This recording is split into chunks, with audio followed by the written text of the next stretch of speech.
Selamat siang semuanya. Sampai ketemu besok lagi pelajaran hari ini selesai. Ya. Jadi ya pulangnya jangan Ya. kesel. Malu ya.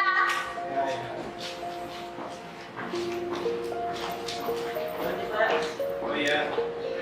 Ya, tadi ya. Bisa? Kamu sakit? Macet banget kamu. Ada masalah? Mungkin kamu. Jadi ya, cepat sembuh.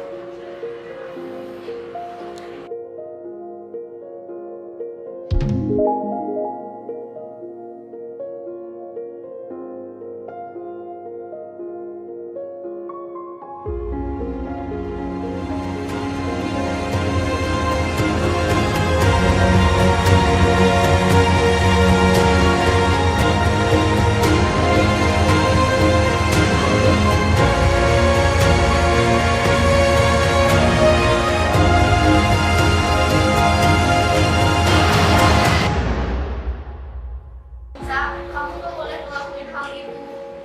Kamu jangan putus asa. Perjalanan hidup kamu masih panjang. Ya maaf, makasih Axel. Ya sama-sama.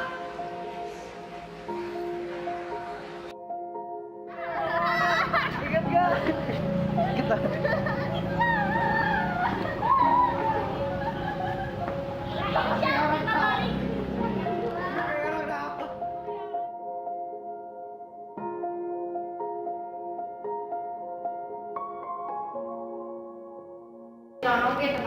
Bagusnya akunya ya tuh, bagus.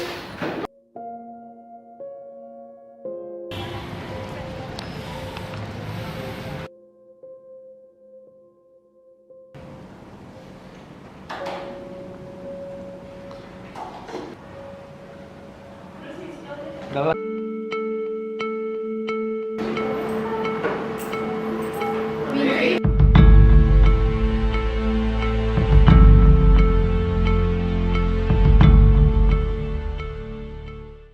Angelin, ibu angkatnya MM diangkat sebagai tersangka dalam kasus pembunuhan ini. Hal ini disampaikan oleh Kapolda Bali, Irjen Pol Roni F. Sompi pada Minggu malam setelah melalui proses penyidikan lama, berjenjang, dan meyakinkan. Kami akan mengajak Anda untuk melihat sejumlah perkembangan dari kasus ini. Kami ajak Anda untuk melihat sebenarnya bagaimana lokasi dan juga situasi di tempat kejadian perkara atau tepatnya di rumah ibu angkat Angelin, yaitu yang saat ini menjadi tersangka MM. Dan pemirsa, ini adalah Jalan Sedap Malam, tepatnya memang di lokasi inilah.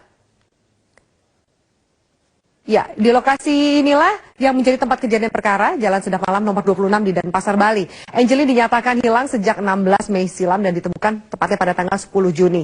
AG ditetapkan sebagai tersangka pembunuhan dan 3 hari setelahnya ibunya ditetapkan sebagai tersangka penelantaran anak. Nah, kami akan mengajak Anda untuk masuk. Ini terdapat 2 pintu di rumah MM. Pintu pertama yang tadi Anda lihat pertama adalah tempat di mana Margaret berargumen dengan Aris Merdeka Sirait. Kami akan mengajak Anda untuk ke pintu sebelah kiri. Di sini Anda akan melihat ada sebuah ruko dan kemudian kandang ayam sudah terlihat dari pintu masuk ini. Ada kandang ayam di sini, ada kandang anjing di sini, dan ayam, binatang-binatang itu, kucing, anjing bertebaran di sekitar rumah. Di sini adalah ruko atau sebenarnya tepatnya adalah kios. Kios ini berukuran sekitar 4 kali 3 meter, di mana dulu memang ada orang yang menyewa untuk berjualan, tapi karena bau yang terlalu menyengat, kemudian tidak jadi untuk menyewa tempat tersebut. Ini adalah 2 kamar kos. 2 kamar kos inilah yang disewakan, dan setelah kamar kos ini ada kamar Agus dan juga kamar saksi Rahmat Handono. Di sini bisa Anda lihat banyak sekali kandang ayam dan juga ada sejumlah peralatan di sini. Nah, di sebelah kanan Anda juga Anda lihat kandang ayam. Nah, disinilah kemudian tempat lokasi di mana ditemukan jenazah dari Angelin. Tapi saya akan juga mengajak Anda untuk melihat rumah utama. Dari kamar Agus dengan kamar tersangka AG dan juga kamar tersangka MM, ini tidak ada jeda, langsung akan bertemu. Terdapat sebuah pohon mangga besar, ini yang hijau ini adalah pohon mangga besar yang menghubungkan antara kamar Agus dan kamar tersangka MM berdepan-depanan, berhadapan. Dan disinilah kamar MM, ada kamar mandi, dan juga tangga. Menurut keterangan dari kontributor kami, bahwa di atas itu memang ada 5 kamar kos yang ternyata tidak ada penghuninya. Nah, ini pohon pisang dan juga kandang ayam yang menjadi tempat ditemukannya jenazah dari Angelin. Dikatakan oleh saksi bahwa di kuburan Angelin ini kurang lebih panjangnya 1 meter dengan lebar 50-60 meter dengan kedalaman dari lubang ini sekitar 60 cm maksud kami.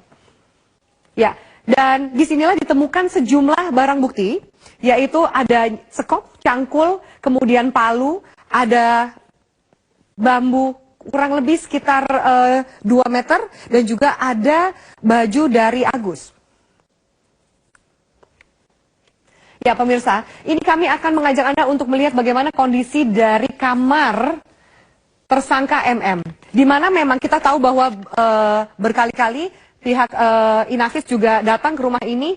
Di sini ditemukan bercak darah. Di awal memang ditemukan bercak darah yang diduga merupakan darah dari hewan. Namun setelah kembali untuk mencari bukti dan juga bercak darah serta sidik jari, ditemukan bahwa hasil dari puslapor mengatakan bahwa ini adalah bercak darah manusia berjenis kelamin perempuan.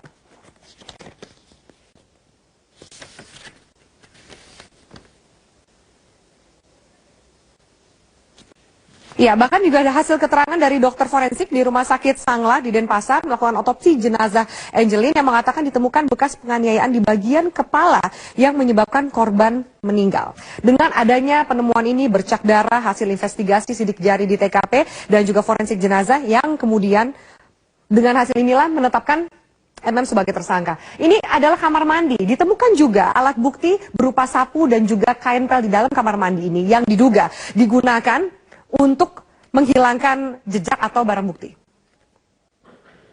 Lalu saya akan mengajak Anda ke tempat jenazah di mana jenazah dari Angelin ini ditemukan, yaitu tepat di belakang kandang ayam dan juga pohon pisang. Terletak di pojok sekali di rumah, tertutup juga oleh tembok tinggi di halaman belakang. Di sini ditemukan balok kayu, ada skop, bambu, palu, cangkul, dan juga pakaian dari tersangka AG. Ya, baik pemirsa. Saat ini kita langsung bergabung bersama dengan Kapolda Bali, Pak Roni Sompi. Selamat sore.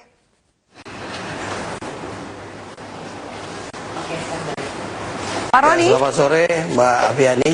Ya, Pak Roni, selamat sore. Baik, saya baru saja menjelaskan sejumlah rincian dan juga kronologis dari penetapan MM sebagai tersangka. Kalau Anda lihat, kita juga tahu bahwa ada keterangan dari kuasa hukum MM yang mengatakan Anda terlalu terburu-buru di bawah tekanan publik untuk menetapkan ini. Bagaimana tanggapan Anda?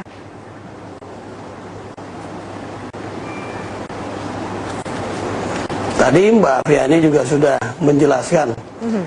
Apa yang tadi dijelaskan Mbak Aviani itu adalah bukti permulaan yang cukup ketika penyidik Polda Bali menetapkan seseorang sebagai tersangka, yaitu Nyonya MM sebagai tersangka yang bertanggung jawab terhadap kematian Angelin akibat adanya perbuatan kekerasan terhadap Angelin yang disaksikan oleh tersangka AG.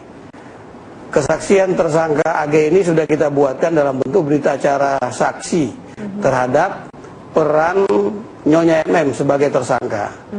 Oleh karena itu dengan penguatan keterangan ahli dokter forensik Rumah Sakit Sangla tentang penyebab kematian Angelin adalah kekerasan yang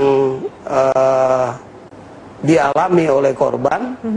Kemudian juga berita acara pemeriksaan di TKP yang bersesuaian dengan keterangan tersangka AG sebagai saksi, maka keterangan AG yang terdahulu bisa dibuktikan melalui berita acara pemeriksaan di TKP yang dibuat oleh ahli laboratorium forensik cabang Denpasar.